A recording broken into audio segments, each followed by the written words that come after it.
In this lesson, I want to talk about the border for Project 2. Now, I had spoken of an implied border and an actual border. When I say actual border, I'm referring to the borders that we've done so far in our Notan projects, where we've just basically indicated the entire composition by creating a frame on which to view it, okay? And when we did our apple Notan composition, I basically had a rectangular border around the image. Now, I want you to kind of think outside the box a little bit. In this image that I'm working on, I've included both an actual border and an implied border. So if I look at the background, I have this area basically filled in. All right, so this dark has its edges, and I left a break here and continued that sense over here. So in this section, I would again add my parallel diagonal lines, okay, and that would give one a feeling that this border does continue on up until this edge, okay. Now down below, I decided, well, I don't really have any large dark areas. So what I'm going to do is create an actual border.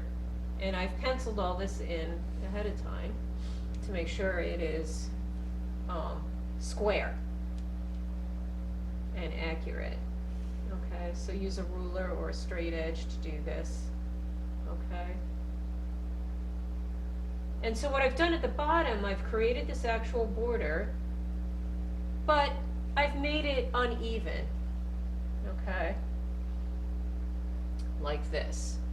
All right, and I left this big gap in the middle here of white, but I know where the border is. My mind actually connects these two sides of the image to create an actual border, all right? So in this image, I've added variety, I've added implied borders, and actual borders. And in these actual borders, I would start to fill this in, okay, with my parallel diagonal lines. Now, there's a couple little techniques I've used here.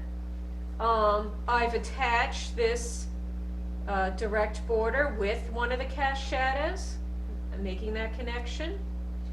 And I've also done an interesting technique here. Now, when we worked on our 3-value Notan with the apple composition, remember we did not outline those areas where value 3 or the black or the white was. We left that edge very loose. And I did that here. I left this edge that's further back in space without a sharp line.